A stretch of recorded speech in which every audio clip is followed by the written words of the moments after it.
Subwoofers are like buses. You don't get any on this channel and then two come along at once. But this particular sub is one I've wanted to review with the diminutive 7350 actives from Genelec for a while, because these types of speakers with their small drivers just need and are suited to a subwoofer. So essentially the 7350A is a 150 watt powered Class D subwoofer with an 8-inch front driver, and then on the side you'll see the bass reflex port, which is configured in this barrel spiral arrangement that's there to increase the length of the port to reduce port chuffing. It's not actually like a transmission line design. So this is essentially different to the arrangement on the REL T7X that I just reviewed, in the sense that uses a Class AB amp and it also has an underside fill type driver. Obviously the REL has a forward firing front driver as well, and you may think this Genelec looks a bit plain looking, but remember the Pro Studio origins, because this is built for sound quality, and 95% of being an audiophile is about sound quality.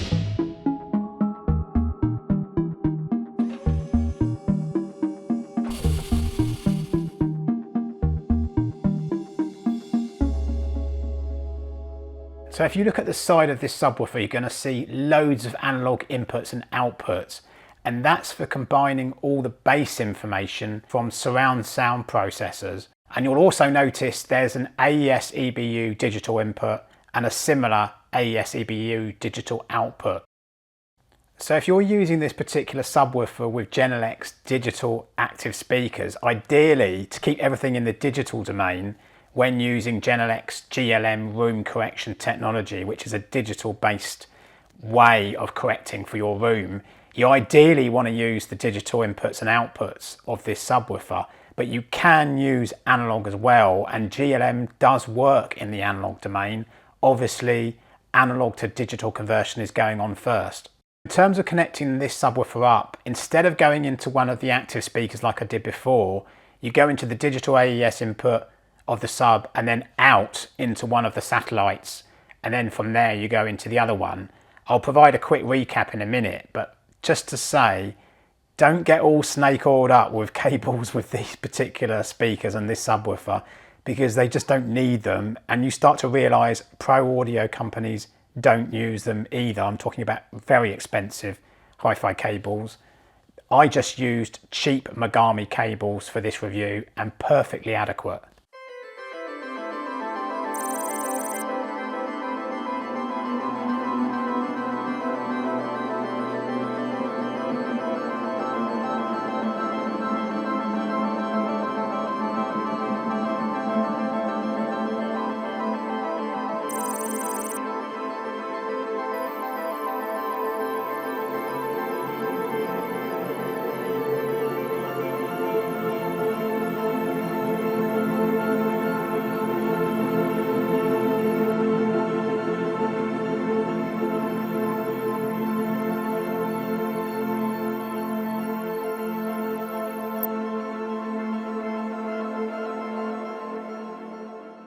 So Genelec say that this subwoofer is actually designed to be used with the 8330As that I've got and the 8320As, and similar to the REL subwoofer that I reviewed, it also has an LFE low frequency effects channel, so that the processor, your AV processor, can pass on all the bass to it. I'm obviously just going to mention that, not cover it, because this is a 2-channel hi-fi channel.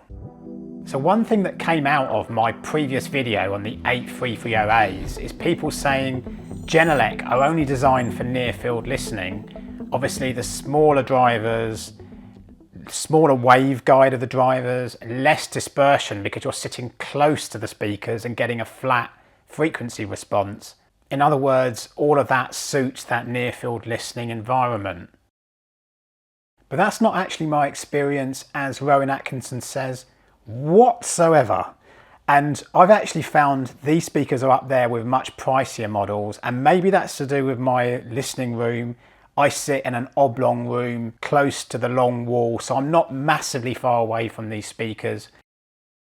But before talking about sound quality and when you set this system up, the GLM system, it does go quite a long way to flattening the frequency response particularly in the lowest bass frequencies up to 100 Hertz, which I found did actually happen very well in my room. I think that's probably due to the wavelengths of bass. You tend to get additive off-axis effects.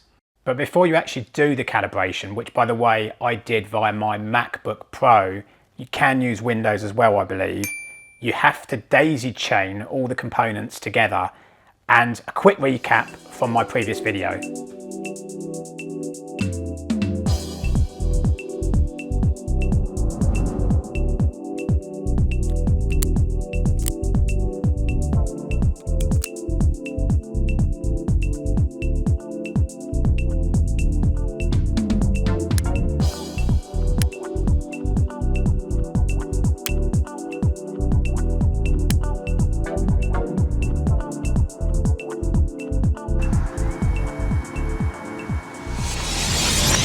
So what I like about the GLM software is its simplicity, because you can tweak certain notch points by adjusting frequency and Q settings, and also to do low shelf and high shelf frequency curves, which you can also do in the sound character profiler once you've produced the curve, or rather the room correction software has adjusted the curve. GLM isn't adjusting as many points along a flat curve as Dirac does, but remember it's for pro studio use, so it presupposes that you've got a good room layout with room treatments first if necessary, and also that in pro studio use you're listening close up, so there's more direct sound and less reverberated sound. But that's not necessarily a bad thing, because it does allow you to then work on trying to get rid of all those room modes that interact in your room, rather than software trying to get rid of it, which sometimes it can't do when signals are so far out of phase. One thing that I did find when I set this subwoofer up is that the standard or default 85 Hertz crossover point, a little bit too much in my room. I went down to 55 Hertz and got lovely integration at that point. But talking about integration, this is probably the best integrated subwoofer I've tried with the 7350As. Obviously it's meant for them. There isn't any second guessing of the bass response in your room with the microphone that you use, because it's all adjusted for you. And that seems to count for an awful lot in terms of getting good integration with bass. Also, I think that it's the digital domain control of bass that is really helpful. There's no backwards and forwards from your couch to the subwoofer tweaking of the sound. Bass is actually quite thick and fast with this subwoofer, and dynamic. And a test to see how dynamic it actually is muting the other channels in GLM, just hearing the bass track to the cutoff frequency, crossover frequency you've set, shows you how dynamic it is.